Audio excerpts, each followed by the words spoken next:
We mentioned before that the desire for relationships is wired into our very DNA. Being created in God's image means that we have a deep desire for connection, but we are sinful in nature, and sadly, this design has been twisted and distorted because of the fall. Yeah. Still, let's look at God's heart towards his creation and his desire to connect with Adam and Eve, even though they had just sinned against him. In Genesis 3, the serpent in the garden tempts Adam and Eve with the fruit of the forbidden tree.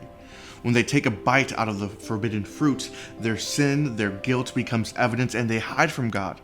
But notice what happens next. God asks Adam and Eve, "Where are you?" This is huge. It is God that goes after Adam and Eve and not the other way around. And even in the midst of sin and shame, God seeks them out. He pursues a relationship with them. He unconditionally shows love to them, even when they're in their own sin. Yeah, God loved us so much and pursued us so richly that he sent his one and only Son to die on the cross to redeem us from our sins.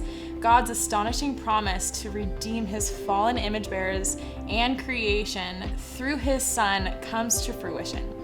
And it is now, through Jesus Christ, where our identity is to be formed and where we find salvation. When we accept Jesus' sacrifice on the cross for our sins, identity is given to us and true life is lived.